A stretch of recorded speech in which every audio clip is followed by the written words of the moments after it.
नमस्कार दोस्तों, राधे राधे। आज हम लेकर आए हैं पंचतंत्र की प्रेरणादायक कहानी। ये कहानी पति पत्नी के संबंधों में छल का वर्णन करती है। दोस्तों, क्या आप भी अपने पति को धोखा देते हैं और पराये मर्द की ओर आकर्षित होते हैं?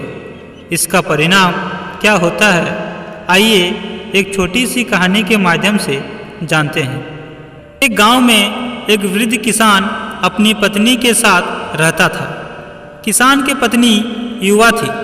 पति के वृद्ध होने के कारण वह पति से विरक्त हो चुकी थी। उसका हृदय सदा पर पुरुष की ओर आकर्षित रहता था। वह प्रवृत्ति से उन्मुक्त थी। कभी घर की चार दीवारी के दायरे में बंधकर नहीं रहती थी। सैर सपाटे में उसका मन बहुत रमता था, जहाँ उसका पर पुरुष से मेल मिलाप होता रहता था। उनसे हंसी ठिठोली कर वह अपना हृदय प्रसन्न किया करती थी।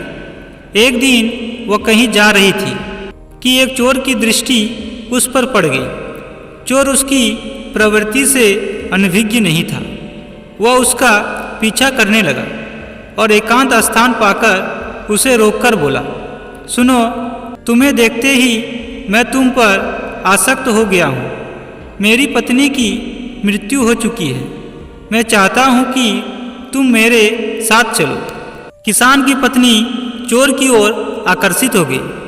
कुछ सोचते ही वह बोली, मुझे तुम्हारा प्रस्ताव स्वीकार है, किंतु मैं आज तुम्हारे साथ नहीं चल सकती। मेरे पति के पास बहुत सा धन है।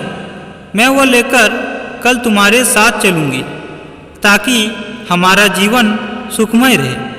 चोर तैयार हो गया। प्रातः उसी स्थान पर मिलने का तय कर दोनों अपने अपने घर लौट गए। रात को जब किसान सो गया तो उसकी पत्नी ने सारा धन समेटकर एक गठरी में बांध लिया। भोर होने पर वह नियत स्थान पर गठरी समेत पहुंच गई। चोर वहां पहले ही पहुंच चुका था। दोनों साथ में दूसरे गांव के लिए प्रस्थान कर गए। मार्ग में एक गहरी नदी पड़ी। दोनों नदी किनारे खड़े होकर नदी पार करने के बारे में विचार करने लगे। चोर सोचने लगा कि इस स्त्री को साथ ले जाना विपत्ति को आमंत्रित देना है। कोई न कोई इसे ढूंढता हुआ अवश्य ही मुझ तक पहुंच ही जाएगा और मेरे लिए संकट उत्पन्न कर देगा। अतः धन हथियार कर इससे पिंड छुड़ाना ही उचित होगा।